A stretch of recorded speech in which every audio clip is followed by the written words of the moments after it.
involves an automobile loss. To give you a little background, past posting is when a person has no insurance, or it has insurance but they let it lapse, or they have insurance but they don't have the right line of insurance.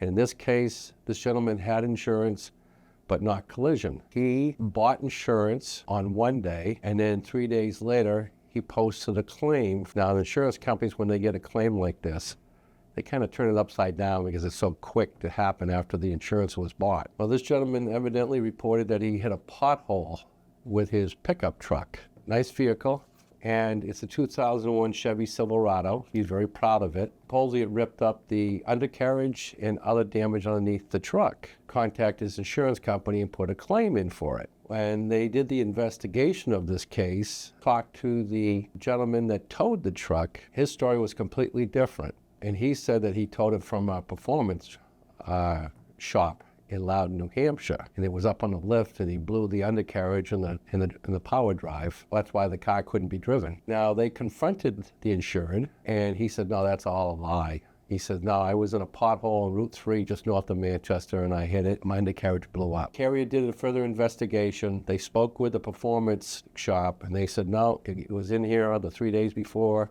The gentleman that actually did the performance thing, he says the car couldn't take the force. I guess they're trying to like power up this vehicle, and they pushed it outside, and it sat there for several days until the insured came back and got his vehicle. At that point, the insurance company denied the claim.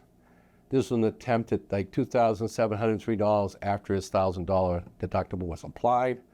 It was denied. They referred it over to us by law, which is what they do.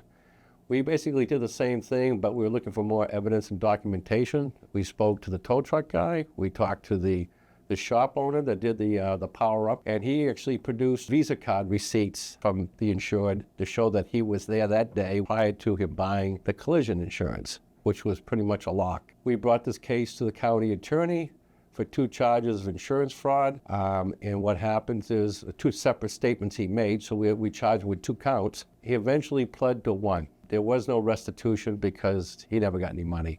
But I asked him, I interviewed him directly in his house, his new house, and I asked him, he denied. He started giving me this pothole story, and I said, well, we're not going there. And he eventually admitted and confessed that it's all a false lie he made up. And I asked him why, and he says, I was trying to save money to buy a new house.